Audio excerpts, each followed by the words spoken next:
When cabin fever hits, it's not always about a destination, but just simply getting out and having a journey. That's what I experienced this week. Hey, welcome to this edition of Road Warrior.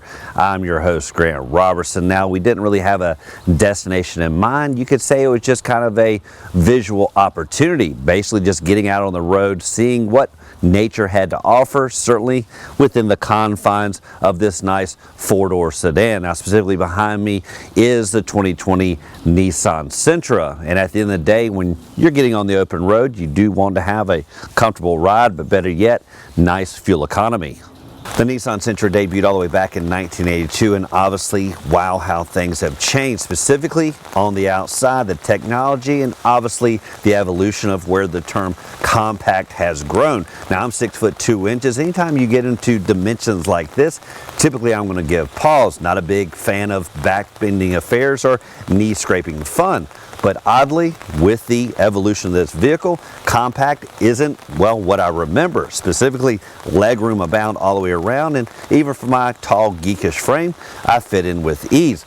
Better yet, that really played out during my round trip of about a half a day, where I got to tour some lakes and, well, got to get some nature, at least from the interior of this vehicle. So when it comes to compact, you may have to rethink what that means by size. Now, if you look back to where this vehicle began, one thing that has truly grown is, well, what you see in front of you, the overall numbers. This vehicle truly feeling much more than what compact implies. First off, by the overall numbers, what you're seeing here is about 182 inches, in my opinion, falling just short of almost where midsize begin.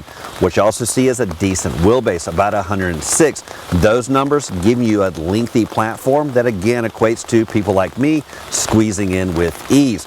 As for the width, keeping it stereotypical with a fairly narrow, around about 6 feet, and height 57 inches. Lastly is ground clearance, falling just under 5 inches. One aspect that's truly going on over at Nissan is the family lineage, the, well, design features from one being pushed on down to the next. Now, this is typical across the board when it comes to a family lineup, but oftentimes the compact segment is, well, the red-headed stepchild. All the design features are thrown out the side, and a weird, quirky exterior is what remains. But thankfully over at Nissan, that heritage, well, blends from Maxima all the way down to the Sentra, and a term that's never used in the compact world, the term muscular, is found here. Maxima design cues definitely brought all the way down to the Sentra. First off, good old guerrilla warfare, nice low stance, obviously dressed up at the four corners, and some chiseled to perfection here and there. Nice tight body lines, and really sweeping all the way down the vehicle. And the good old throwback Thursdays of the 80s with the quirky bubbled look, no longer. Instead, nice sweeping roofline that really elongates here at the back end. Even more so is this design cue that we see across the family, really separating this vehicle into two hemispheres. Nice roofline, body with the airflow implied sweeping right through here. Now, I'm sure you gave pause when I referred to the Nissan Sentra design as being muscular, because really from the profile with its slender approach, it looks more like a cross-country runner versus a beefcake hitting the gym every night. That is, until you sweep around to the front and see that aggressive design. First starting with a broad offering when it comes to that hood, really giving an implied width to this vehicle. Naturally, the guerrilla warfare front and center with that huge open mouth is what we've seen trickling down from the Maxima. Again, giving a muscular appearance, aggressiveness, really with the menacing headlights and its lower fascia. Now, before we sweep around to the business end of things, let's talk about some other features. First off, the only Achilles heel that I can find over at Nissan, and that is the ingress into their vehicle, specifically here on the Sentra. What I'm referring to is the good old key fob. Now, one thing I do like is the fact they go with a nice slender approach, basically having all the operation you could possibly want in a very small little fob. Remote start, lock and unlock, as well as releasing that rear trunk. The only problem is just the ingress, really specifically with the access points. What you're going to find is only a button here on the front doors and none here on the back. That pretty much means on a rainy day like this, it's going to be a two-step approach. Come here, lock once, unlock again, and now you can gain access. That could be so much, well, simpler if the button is just applied everywhere.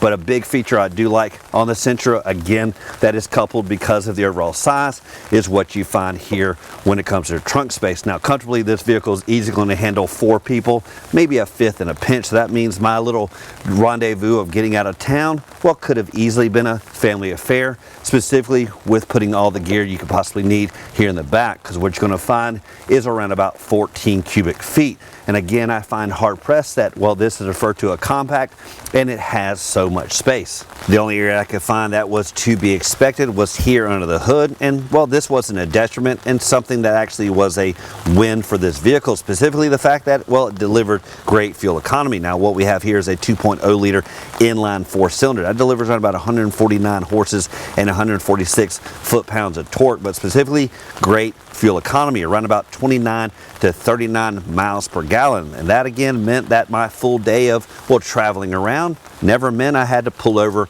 and get some fuel. As I mentioned on the outside, the big story here for the Sentra really are the numbers. When it comes to the inside legroom, what you're going to find is around about 44 inches in the front, 37 inches in the back, pretty much rivaling even bigger sedans. So when it comes to compact, well, you might have to, well, recalculate your thinking.